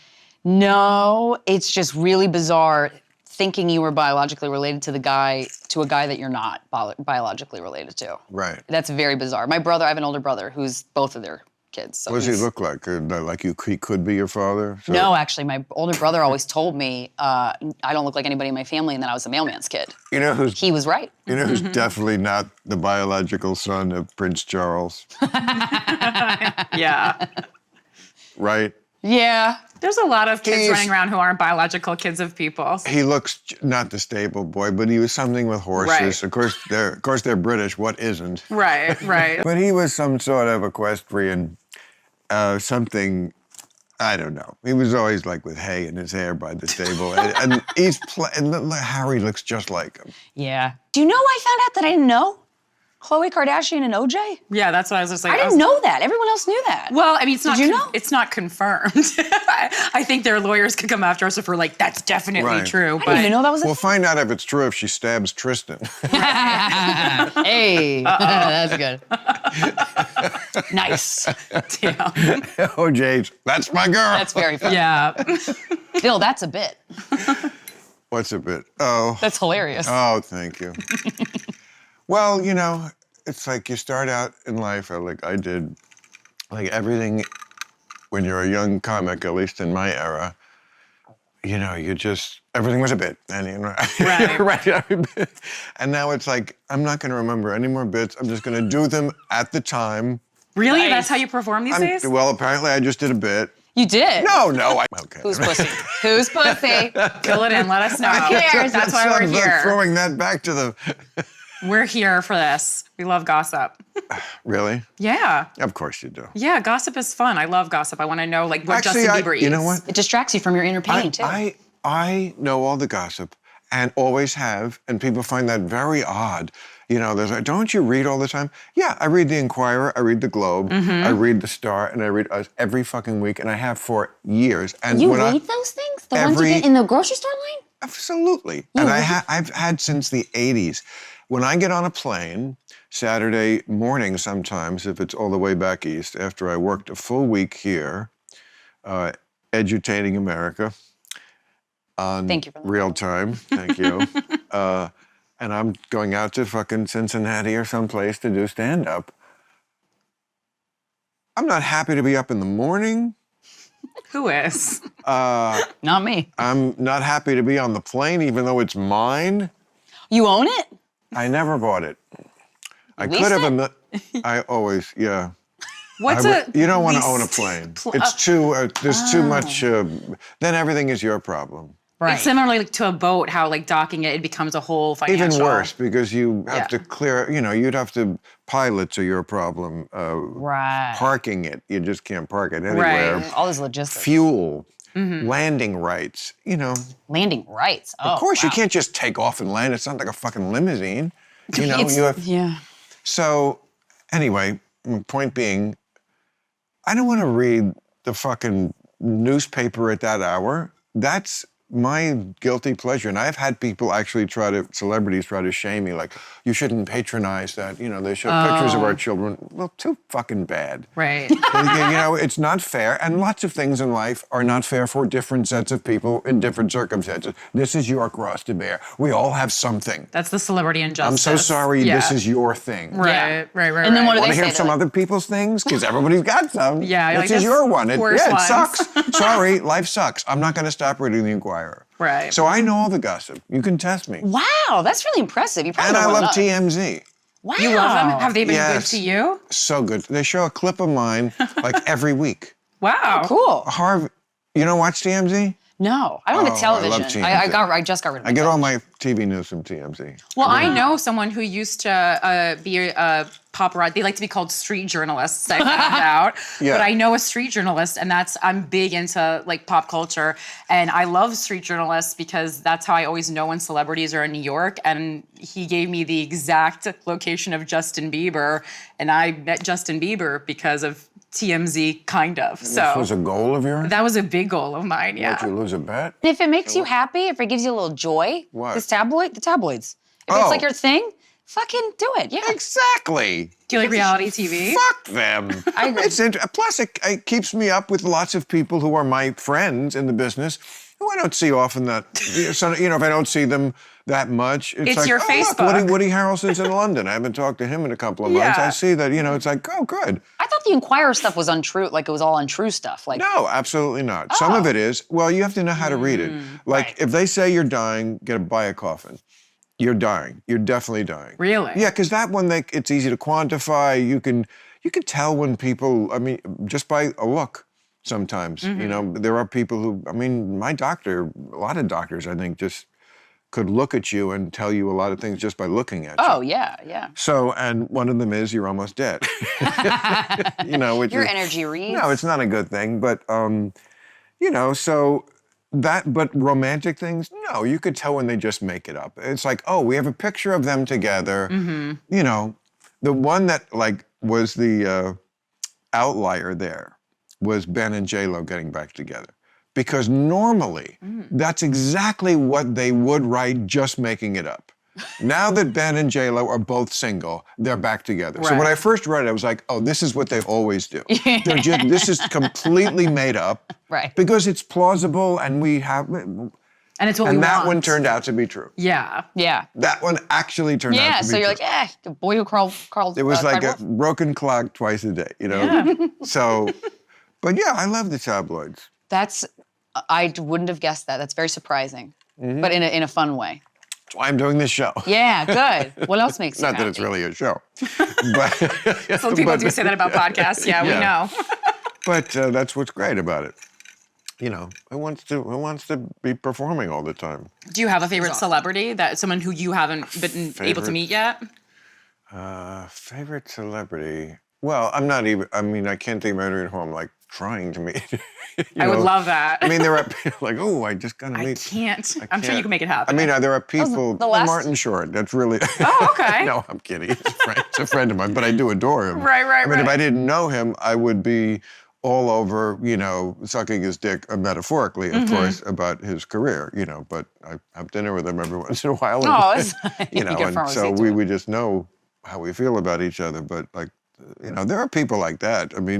I always say show business, it is full of bullshit, but the cream does rise to the top, in general. Yeah, good. That's good to know. Very few people have long careers who suck. Anybody can be you can have a minute, you can have a moment, you can have a year, Yeah. few years, but directors who are doing it, actors who people want to look at for 30, 40 years. Yeah. I tend to think they are the best that we kind of mostly have to offer. Yeah. I don't think there's somebody who's like, boy, that Spielberg guy, he kept getting to make the movies I wanted to make. And I think I could have made them better. No, I don't think Right. he No, could have. he's That's doing a longevity. good job. That's well earned. Who do you like? Who's your show Beyonce. besides Beyonce is to me the epitome of human potential. I have a Beyonce tattoo on my thing. I knew you would say You that. like know what it is? TMZ though. I think Nadine Strawson, the I first think female she's very president of the ACLU. talented. And I think more than just very talented, I think she's always been so classy. Her grace. But women have got to get over. They're over the top. You're gonna get you a just fight give it- right it's just- now. Why? She's a why? It's just you just do. It's just not. It's just out of proportion, and it's not helping anybody. But that's like Men and The Godfather. Right. What What are your feelings on The Godfather? I like it. I'm not like this. Okay. Right. I don't You don't get have a like Godfather People- tattoo? I don't get like this. People I'm have guidance. not having a Don Corleone tattoo here or whatever. Do you have a role model? A role model. That's a good. Because she's my role model too. That's why I look up to her. That's why I think putting people on a pedestal gets very dangerous. But she's like a role model for me. Oh. I love the way she conducts herself. I've never. I said that. She's classy, yeah. Yeah. So, but gotta really, I see her live? Yeah. If you see her live, I promise you, you'll at least go, oh, okay. I'm a fan. I have her in my iPod. Okay. That's You a know? start. That's good. It's a start. To what? To this enlightenment of Yes. Beyonce? It's listen, I'm when it gets into deification, you gotta Well, that's you'll lose me. dangerous. It is. Yeah. That's where Yeah. it feels like it's creeping into that area, and it's like For sure. You know, we don't want that. Celebrity humans creeps are into that. humans. You know? Beyonce isn't my Beyonce though. My Beyonce is Spice Girls, so that's different. Now, why is that? That's from a youth thing. Yeah, I mean, I really do feel like, in a way, I got to Like become you were a kid. a Spice like Girl. the Beatles for me. Yeah, but not like. But I do feel like my version of like a strong woman. I got to become. My dream was to become a Spice Girl, and I don't mean that. And like, I got to become a singer and a choreographed dancer. I mean, I got to be a woman in the way that I want to be a woman. So to me, that's what a Spice Girl is, and I got Really? to do that. Mm-hmm. Yeah. Well, if you look at the lyrics of the Spice Girls songs, like they're very empowering, and they're very in a time where a lot of pop songs were like, "Does he love me? Because if not, I'm going to kill myself." And Boy it's like, bands, ugh. yeah. What's the one song I have of theirs in my iPod? Wannabe, probably. What? One of the most recognizable Yo, pop tell me songs what of I all want, time. No, I think it's a different one. Say I'll Be There. Giving you everything. She'll sing them. She's the singer, so I'll say the think names and it's she'll sing them. Yeah. That one. Honestly, you have great taste because that's the best Spice Girls song, even though it's not the most famous So one. I'm learning that they have quite a hold on. I thought the Spice Girls were almost more like a novelty act, but apparently they They sold out Wembley Stadium right before well COVID novelty 3 acts times. do that and then dry up and blow away. But they seem to have more of an emotional hold. And you're not the first Yeah. people I've heard Yeah. of your generation, young women who like I think have that same feeling about the Spice Girls. Adele does. And you're Yeah. Well, lyrically, Adele, okay. the concepts lyrically that they talk about, and that when Beyonce was in Destiny's Child, they were very much like, hey, if you disrespect me, fuck you, I'm out. And that's not, you didn't hear that in pop songs very much. You just heard codependency, and I'm obsessed with you. TLC kind of a lot of that? Wasn't that before, or maybe the same they era? were. TLC But was another one that was- I You're remember right. that. Salt and Pepper. I remember thinking, Vogue. you know, about the guy who didn't have the nice ride, and I'm like, well, A scrub is a guy. not everyone has a nice car. You know, maybe, you know, fuck you. Like, No scrubs took you down. yeah, that never. I mean, I wasn't born with a silver spoon, and like, Right. you know, I bought my first car. It was $400. So What car was it? it was a '66 Falcon. Wow. This was 1974. I was a senior in high school, and I bought a car for $500, and sold it a year later for $400. Wow. Why'd you sell it a year later? Because I'm going off to college. Oh, okay. Yeah. Yeah. It was such a piece of shit. I mean, either one of us bought that car. Right. Me or the person I sold it to. And I think the answer is $500 and $400, you know. There you go. That's amazing. It was just horrible. It stunk. Yeah, I don't think the problem was that people didn't have nice cars because, you know, in No Scrubs, it's a scrub is a guy who thinks he's fly, can't but get no then love has from- the crappy car. So I think it's someone Right. who thinks they're a lot better than they Oh, are. look, I mean, men have so much to make up for. I never, Right. I never. I agree. Let's start. love this. So I never begrudge, you know, when you want to okay, now you be mean. Yeah, okay, you got, I mean, you know. Now you just- be mean. Well, yeah, well, I mean, women do bad things too, but. 100% You know, do. but men, the problem is that we are a young species. Very. Humans. Very. And being a young species, we are still savages. And being still savages means might makes right a lot.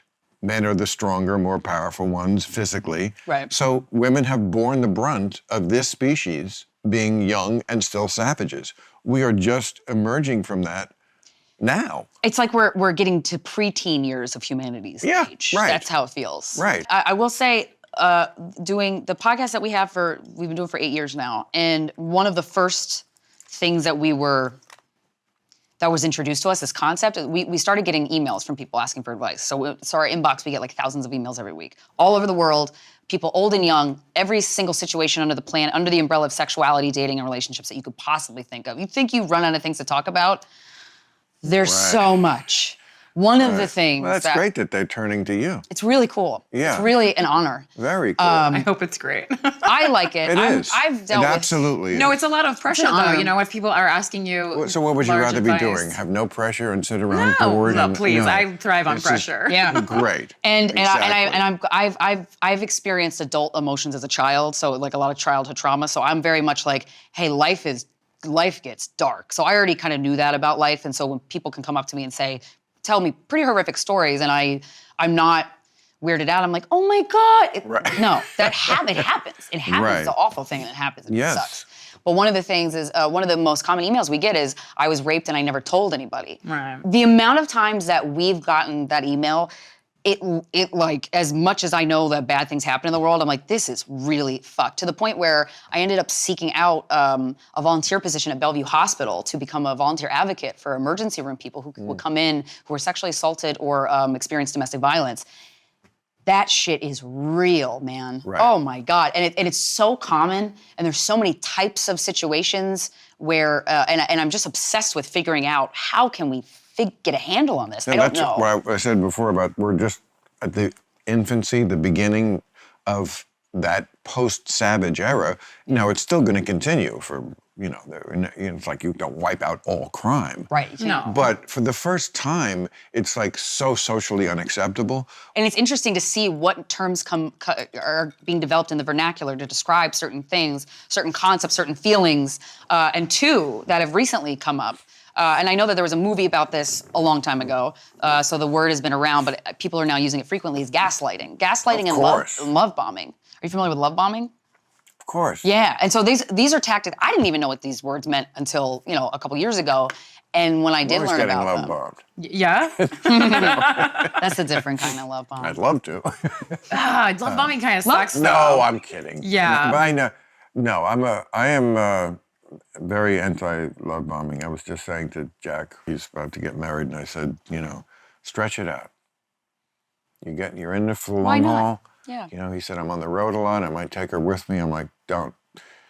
The best sex is like you're coming home from a long trip sex. Yeah, you miss each other. Right. Gotta miss each other. There's that country song, how can I miss you if you won't go? Yeah. You gotta put that, if you don't put that in the relationship, I mean.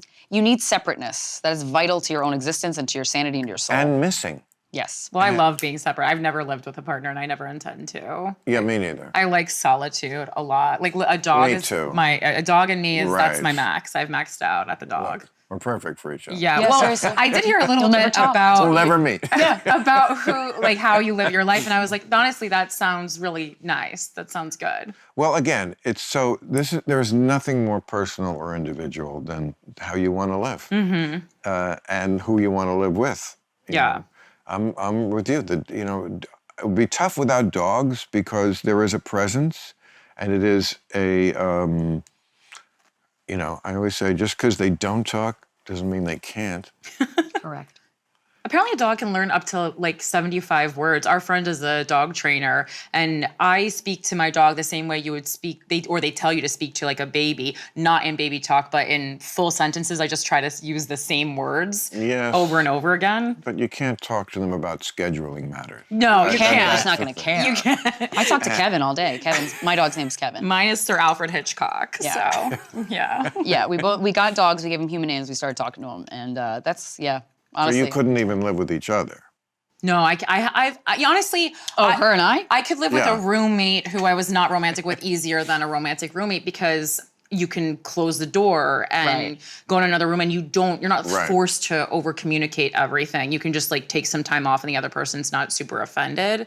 But Right. yeah, I wasn't getting in like huge fights when I lived with roommates. Obviously, I've lived in New York City since I was 17, so I've had my share of roommates. I know. But I've lived with someone just briefly for a few times. You did? A long, long time ago. Romantically? Yes. for how long?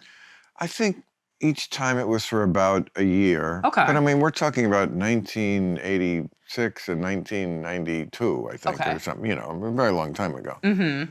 And there is that, I mean, for some people, it's just the easiest thing in the world. For me, it's like,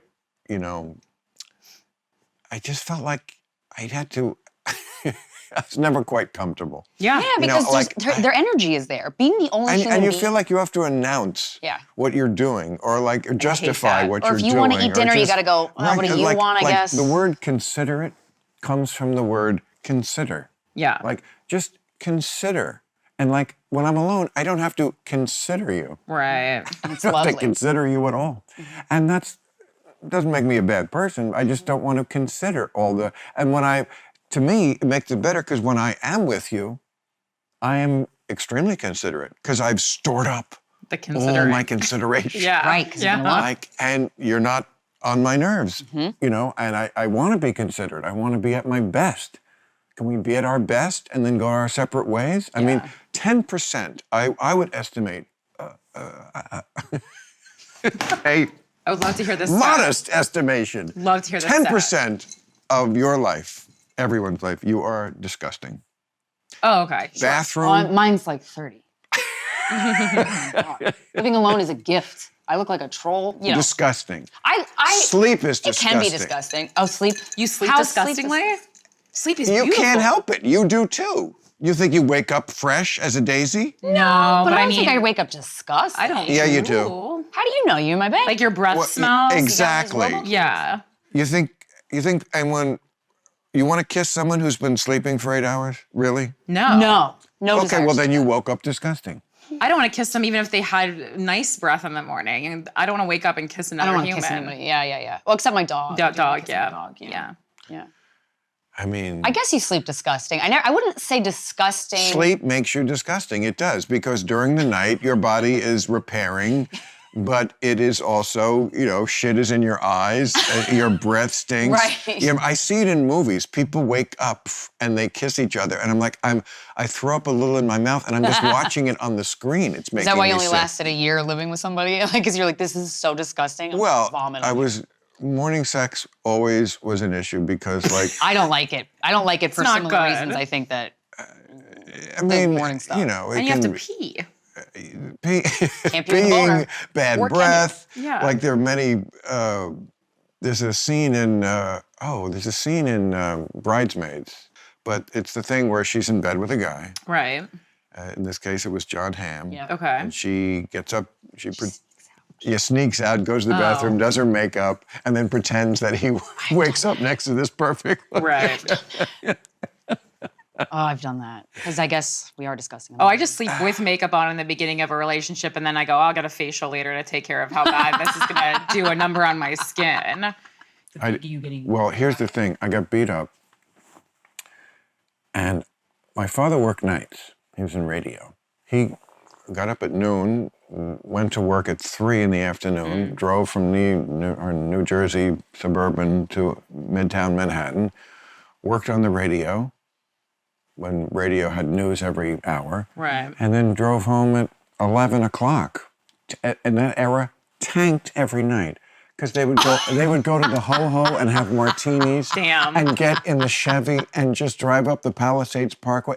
And it was always fine. Just sucked it up. Yeah. Thank you, Jesus. But, Yeah. I mean, that's just the era it was. Yeah. And so I was in bed by the time he got home. I never saw my father during the week. Damn. Because I was a kid. It was Yeah. fine. Yeah, He yeah. never was there for dinner. Right.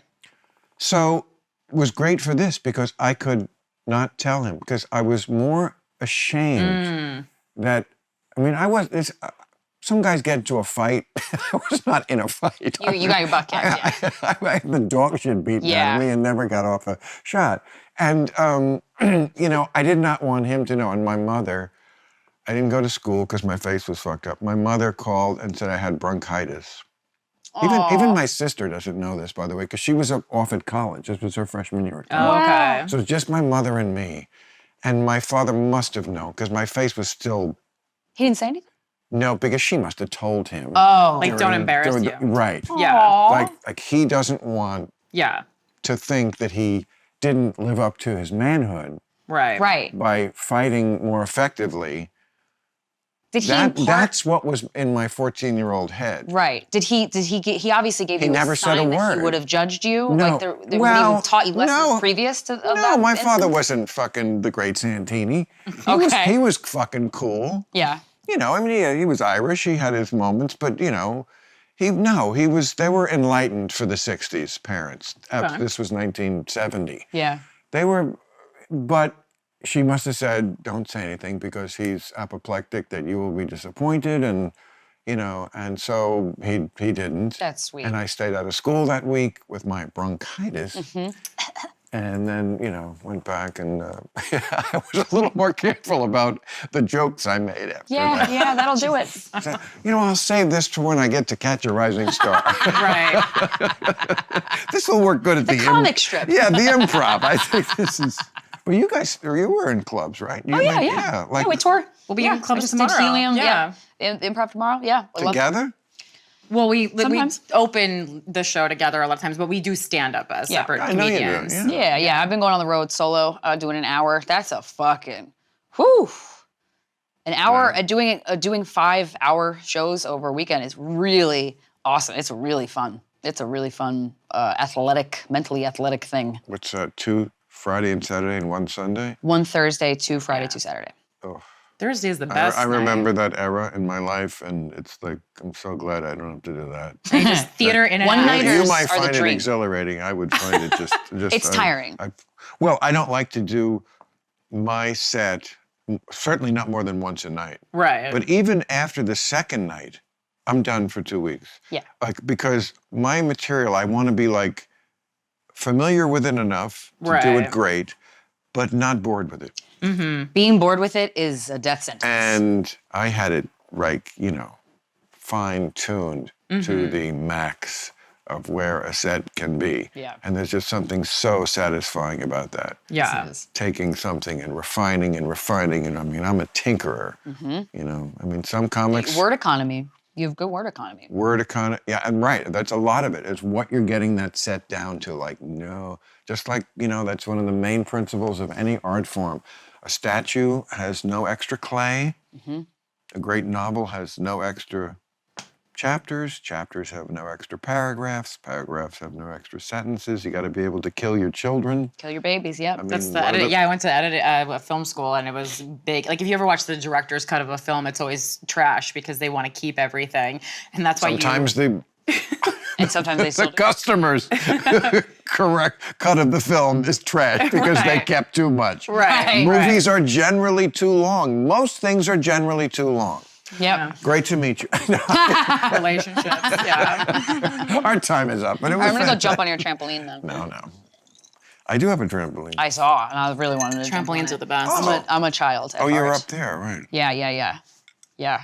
I had a 2.5 story apartment on 34th Street for 11 years in Manhattan, and I Wow. lived in it with a boyfriend. And then I broke up with him. He moved out, and I had this huge apartment to myself. And I converted the loft. There's a loft on the 3rd floor, and I made it like this Alice in Wonderland themed. I wallpapered it. I went to thrift stores and got all these vintage prints and just I covered the ceiling in flower vines, and I just smoked weed and read books in there, and it was the time of my life. So what years are we talking about on 34th Street? What years? Yeah. That was like 3 years ago or 2 years ago. Oh, 3 years ago. Yeah, I did this, yeah. I just moved to Brooklyn. Was that when you were? Oh, so I'm a you're grown still, child. so you don't live out here? No. No. Yeah, we live Brooklyn. in New York City. Yeah. Oh. Do we have to leave now? Is that okay? No. I mean, I'm surprised. Have you ever? Where in New New York. Jersey are you from? I'm from New Jersey. I lived in New York twice. Yeah. Oh, I know New York. Yeah. I like has the to live in energy. New I York. like you're always in someone's way. I kind of like that. I hate that. That's what I hated. People would say, yeah, I get all my energy from the people on the street. I'm like, I use all my energy trying to get by these people on the Right, street. right. Yeah. I moved to LA and I loved it from the beginning. It's beautiful. It's I mean, much also, more you can do this. conducive. It's also more of a boys' town. New York is a girls' town. New York, I Way too many understand why women want to live in New York. Women rule New York, I think. They do because there's not a lot of guys to date there. So yeah, that's true. Is that what it is? I find there's so There's many more guys women- in New York to date. I mean, yeah, I don't know. I go through a lot of guys in New York. You do? Yeah, maybe I. Yeah. Well, I'm starting to again. But Yeah. I feel like there's the ratio of like badass chicks to badass dudes. I feel like there's more badass chicks there. I think that's so true. Yeah. I think there's more badass chicks everywhere, though. True. Every time I meet someone's boyfriend, I'm disappointed, and time I meet someone's girlfriend, I'm much more often impressed than when I meet a boyfriend. I could sign on to that. Yeah. I get that. Yeah, especially in your age group, because men take an impossibly long time to mature. I agree. Wow, we are on the That's a same wrap. page. You are a feminist. You are a feminist. Oh, a wrap? Oh, Yeah. You're going to be here for hours. Kiddo. Well, no, I mean, are you kidding? when we were, Lock the when we, door. yeah, I know, when we went through the garden, and I was like, oh no. When the car Dream pulled on. away, they were like, "See Get you never." comfortable. I Yeah. hope you packed a lunch. And then you made an appearance. I was like, this is a prank show. I thought he you gonna come up on the you and couch? Johnny Knoxville were gonna come out. Yeah. Oh, really? They didn't. But seriously, I love just walking in and Oh, no, it was finding two exciting. interesting people. Oh yeah. Oh, I didn't see that. drink what you like. Best friends only. Drink what you like, say what you want. Oh, that's great. Have you Anyway. ever read Dr. Joe Dispenza? You know what? I love him. The person who does my hair, who, not that my hair needs doesing.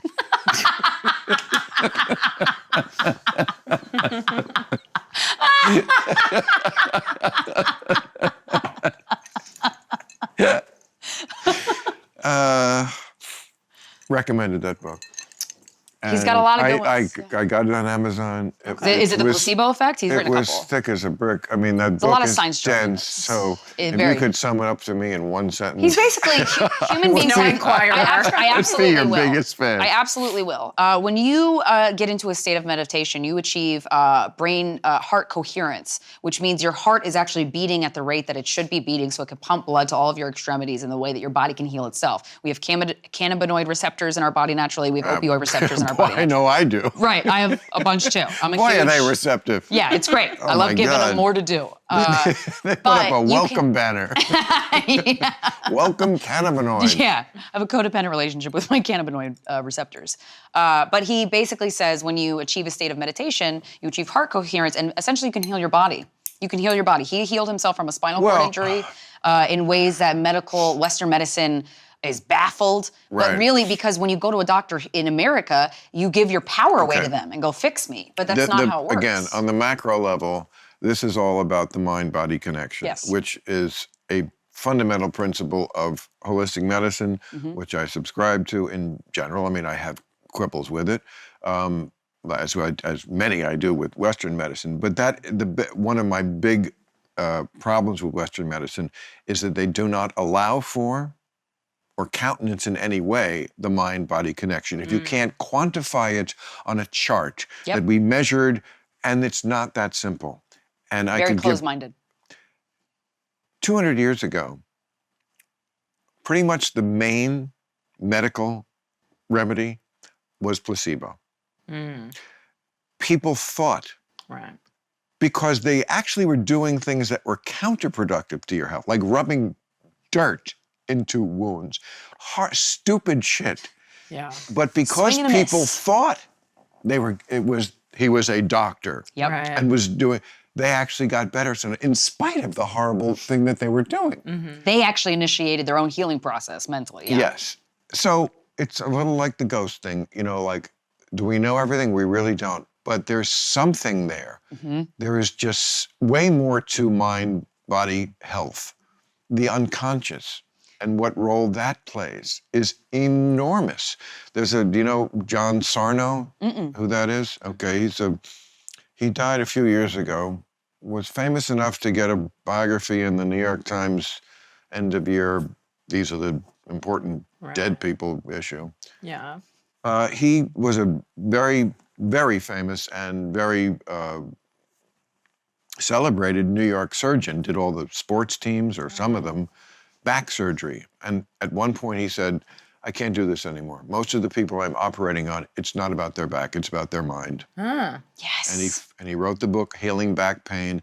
And then, like all doctors, he wrote the same book a few other times with different titles. But Right, that. right. Yeah. And the basic idea was that the subconscious is giving you pain. Now, it's real pain, but the subconscious can cut off oxygen.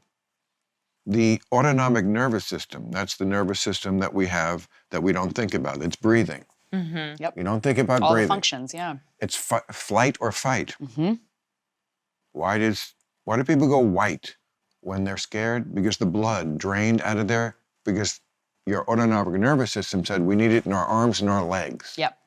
Your thinking brain shuts down. Yeah. And so it can cut off oxygen and give you pain. And the reason why it does it is because that way you're thinking about your back pain instead of your divorce or your mother or whatever your unconscious is trying to. And isn't it wild that somebody would get a pill for back pain instead of actually getting to the root of the problem? or surgery, Yeah, that's crazy. which doesn't, When the back pain was the body's smoke signal. That's not something to cover up with a Band-Aid.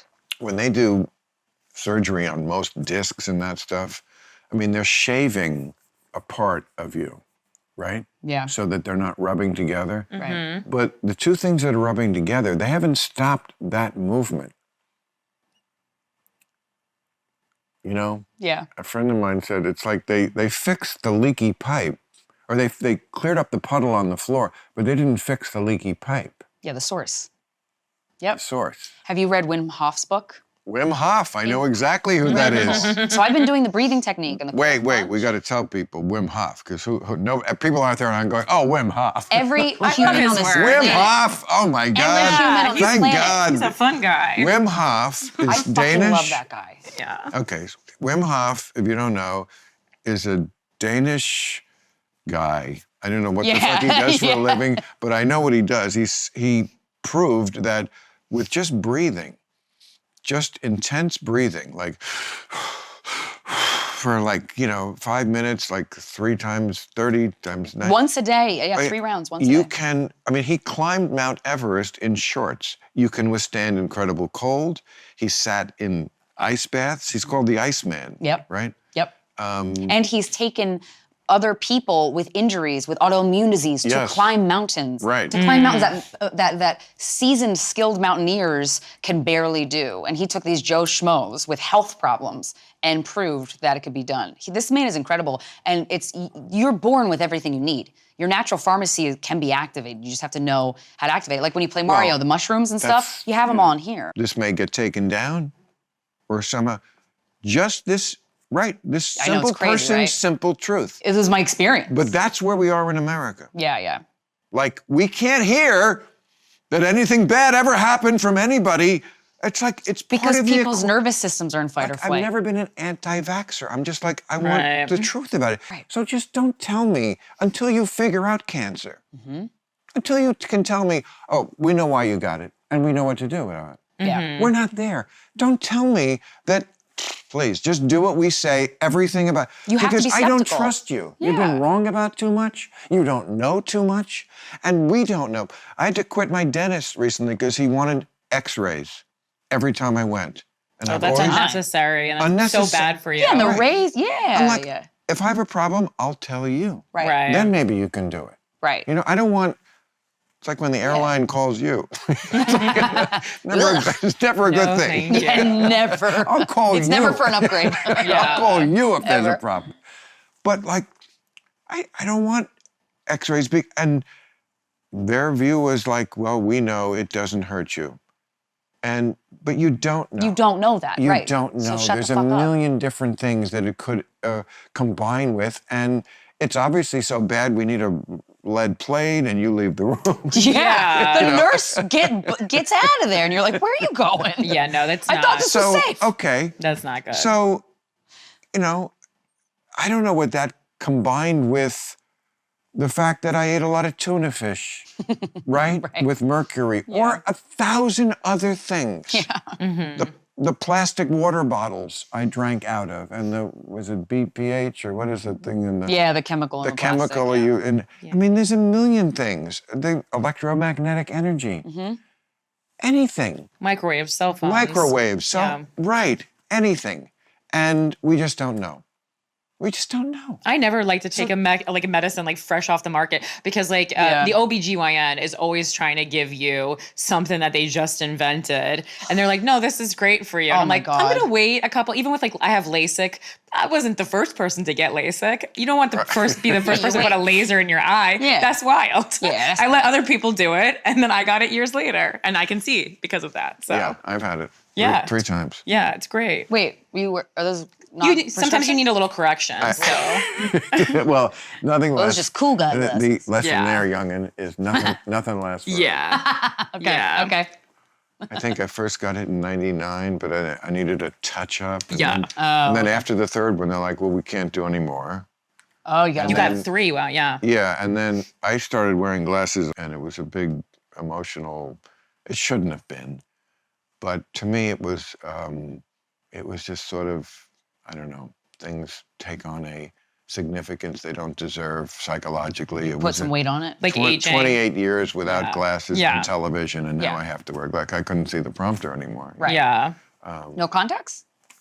I can't. No, contacts don't feel good in my eyes. I Okay. can't. Never wear rings, or you know, I wear a watch here. I guess just because I don't know. I'm dressing up for you, or something. Thank but I don't you. usually wear We're a honored. watch and Thank no you. jewelry. No, you know, I don't Yeah. like. I can't be in a. It's the same way I want to be alone. I think I just. I don't like bracelets, so I right, know. I Me don't like alone being in every adorned. way. You know, I Right. like. Yeah.